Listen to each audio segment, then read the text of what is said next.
Hi, my name is Lisa, and so our project today is going to be this lovely, luxurious arm knit blanket with this really thick, nice alpaca wool from Wool Wow. I'll show you how to make this entire, probably about 4 foot by 5 foot blanket in maybe 45 minutes, hopefully. So we'll see in a minute, and here it goes. You're going to start with your giant ball of yarn. And I have my knitting buddy Marty with me. Hopefully he won't get too much in the way or get too much hair anywhere. I'm actually a little worried about him shedding on this yarn. But to start, we will start with a long tail cast on, which basically means you need a lot of yarn at the end of your tail. So probably about 6 feet, depending on how large on your blanket. I want mine to be around 4 feet wide if I can, and then we'll see what the length ends up as we go. So I feel like about this much, 6 to 8 feet should be good. I'm going to be casting on all the way up my arm. So during the process, I'll just sort of keep reminding you, you'll need to make sure that you keep your loops kind of loose, just so you have that wiggle room to kind of, at least for me, get up the kind of chunkier area up here.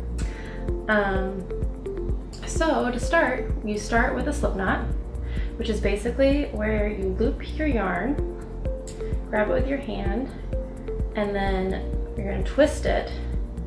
Take whatever is the back of the yarn back here and pull it through the top loop, so it'll make a little bit of a knot. You can just kind of cinch that around your arm like a little cuff.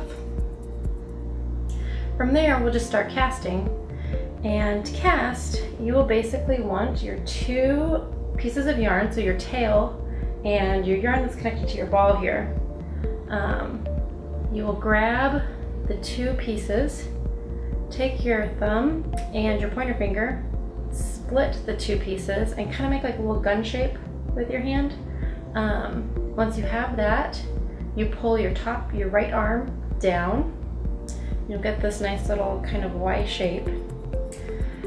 Once you have that pulled down, you get your right hand.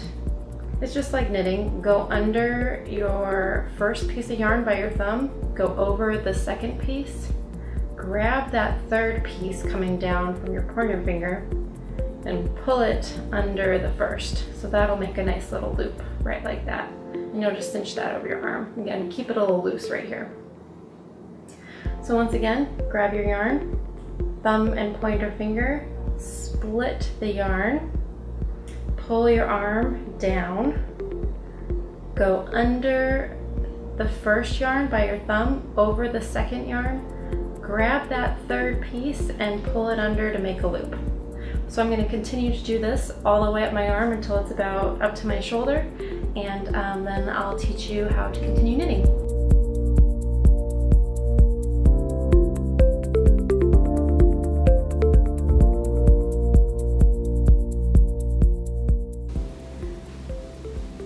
So once you get to the end, you'll have just a little piece of tail left, and you should be able to fit quite a few stitches on your arm. I have 4, 5, 6, 7, 8, 9, 10, 13, 14, 15, 16, 17, 18, 19. So you probably get 19 or 20. You know, this will kind of, as you knit down farther, widen out a little bit. So this will be a little wider than the length of my actual arm. So now that we've cast on, you just ignore this tail. We'll tie that in the end, and I'll show you how. But for now, just try not to let it bug you.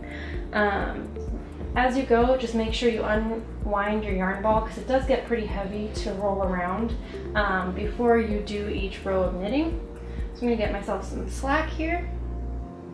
And then to knit, you start with your hand that has the yarn in it. So I'm starting with my right arm.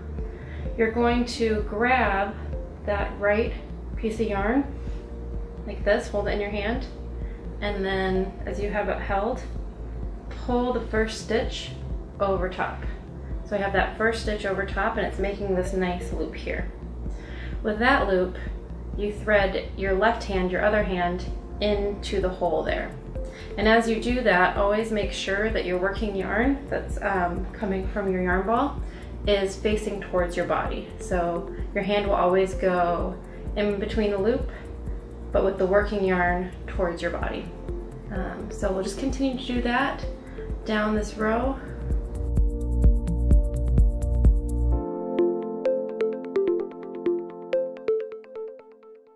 So once you get done with one arm, you'll do the same for the next. So you'll be grabbing your working yarn. Again, get yourself some slack, because it does get quite a bit heavy and it is a bit of a workout on your arms. So I've got my slack, get my left hand, which is now the working arm, grab the yarn in that hand, pull the loop over that piece of yarn. Make sure the working yarn's turned towards me. Put my other arm through. And we're just gonna continue arm knitting from here, and at the end of this blanket, I'll teach you how to cast off.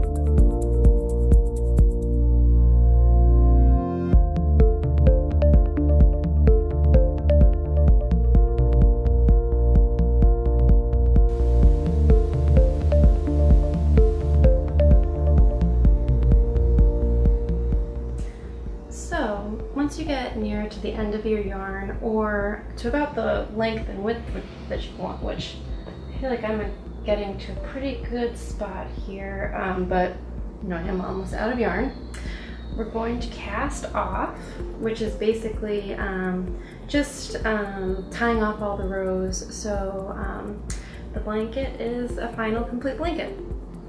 So what we're going to do is just like knitting, if you're familiar, where you're going to do one knit and then another knit, same as we've been doing the whole time, and then you pull the first knit over that second one. So that just ties on to that last one. So then we're going to do that one more time, and just continue down the row. So you're going to do another stitch, pull that original stitch over the new stitch, and just continue down the line. Knit one, pull one over, knit one, cast it over, knit one, cast it over. You'll start to notice that it starts to make a little kind of braided end at the end of your yarn here.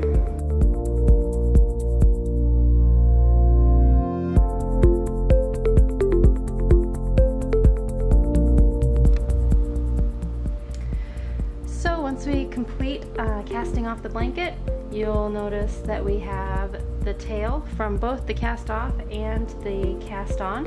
So what we'll do with both of these is just try to naturally weave them back into the blanket weave so they don't unravel, but they are going to, you know, have a little stability just being woven back into the fabric there. Nobody will really notice. And there you have it. You're done with your blanket. Ta-da! This blanket is Marty approved.